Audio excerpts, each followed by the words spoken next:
रोहन और प्रिया की कहानी किसी परी कथा से कम नहीं थी। उनका प्यार, उनकी हंसी, एक दूसरे के लिए उनका समर्पण, सब कुछ मानो एक मधुर गीत था। रोहन अक्सर प्रिया के लिए सुबह की चाय बनाता और प्रिया उसके टिफिन में प्यार भरा छोटा सा नोट रख देती। ये छोटे छोटे पल ही उनके रिश्ते की नींव थे। वक्त पंख लगाकर उड़ रहा था। जिंदगी की आपाधापी, करियर की दौड़, जिम्मेदारियों का बोझ, सब कुछ धीरे धीरे उनके बीच आने लगा। वे एक ही छत के नीचे थे, लेकिन अक्सर अपने अपने फोन में खोए रहते। बात कम होती, मुस्कुराहटें फीकी पड़ रही थी।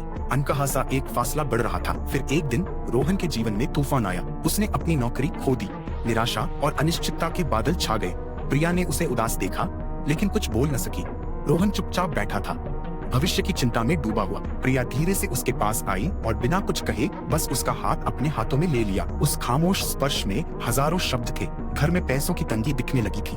बिल और खर्चे एक पहाड़ जैसे लगने लगे। उनके चेहरों पर एक नई तरह की चिंता साफ झलक रही थी। एक शाम प्रिया ने चुपचाप अपनी माँ की दी हुई एक छोटी सी सोने की अंगूठी निकाली। उसकी आंखों में नमी थी, लेकिन उसने एक गहरा सांस लिया और अंगूठी बेचने चली गई। रोहन ने प्रिया को देर रात तक घर के काम करते देखा, थकी हुई पर मजबूत। उसे अपनी बेबसी और प्रिया के त्याग का एहसास हुआ। उसे लगा कहीं वह इस अनमोल रिश्ते को खो तो नहीं रहा। उस दिन से रोहन ने फिर से छोटी छोटी कोशिशें शुरू की। वह प्रिया के काम में हाथ बटाने लगा। कभी उसके लिए एक फूल ले आता, तो कभी बस उसके साथ बैठकर उसकी बातें सुनता। वे फिर से साथ खाना बनाने लगे, छोटी छोटी बातों पर हंसने लगे। एक साधारण सी दाल चावल की थाली भी उन्हें दुनिया के सबसे स्वादिष्ट पकवान लगने लगी। कुछ हफ्तों बाद रोहन को एक नई नौकरी का प्रस्ताव मिला। उसकी आंखों में चमक लौट आई। प्रिया ने उसे कसकर गले लगा लिया। वे जानते थे उन्होंने ये तूफान साथ मिलकर पार किया है। साल गुजरते गए। रोहन और प्रिया बूढ़े हो चुके थे, लेकिन उनके हाथों में अब भी वही गर्माहट थी। उनके रिश्ते का धागा अब और भी मजबूत और भी सुनहरा हो चुका था। ये धागा सिर्फ प्यार का नहीं था, ये समझदारी का, त्याग का और सबसे बढ़कर